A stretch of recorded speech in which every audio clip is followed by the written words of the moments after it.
Mobga ilovachi. Unda nima qilinadi? Xbetga. Kimga tushirib berasiz? Fuqarolargami? Ha, mana shu qimorga.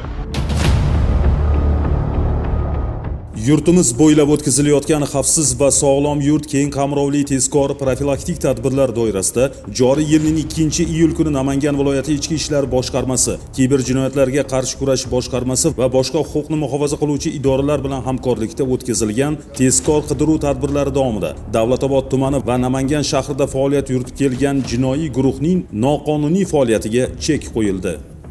Men şöyle bak, ketganman. Başlam tıkanma, mana tilbolerim yok. Bana öyle penası yok. 828-23-05 to'g'risi. Mana hozir ko'rgani yo'l oldi chiqqan pul. Mana aka. 100 ming Manga, vaqtmanın bir işinde var, pul aldım bundan. Mana men ishlamayman, qilmayman olan oldu.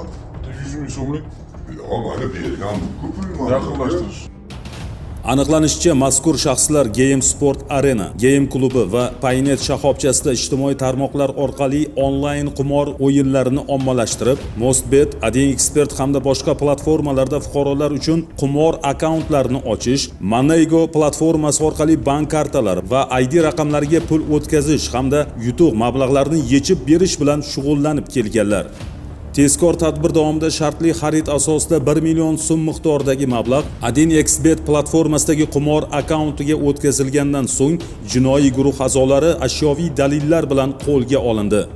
Shuningdek, tezkor tadbirlar jarayonida jinoiy guruh a'zolarining Mobcash ilovasidagi hisoblari ko'zdan kechirildi. Undagi limit bo'limida 1.582.000 so'm, balans bo'limidagi tranzaksiya tarixida esa 105.870.000 so'm miqdoridagi mablag'larning jinoiy faoliyat orqali aylantirilganligi aniqlandi. Bu esa onlayn qimor orqali katta miqdordagi noqonuniy moliyaviy operatsiyalar amalga oshirilganligini tasdiqladi. Tadbir davomida Game klub kassasidan 500 AQSh dollari, qariyb 3.600.000 so'm naqd pul, 5 dona turli rusumdagi mobil telefon hamda pul sanash uskunasi ashyoviy dalil sifatida olindi. Mazkur holat yuzasidan O'zbekiston Respublikasi Jinoyat kodeksining 278-moddasi 1-qismi bilan jinoyat ishi qo'zg'atilib, dastlabki tergov harakatlari olib borilmoqda. Hurmatli fuqarolar, onlayn qimor hech qachon oson daromad manbai emas. Bu insonni moliyaviy yo'qotishlar, qarzdorlik va jinoyatga yetaklaydi. Shu bois shubhali internet platformalari va noqonuniy takliflarga aldanmang. Qonunga rioya qilish va ogohlik har birimizning xavfsizligimiz garovidir.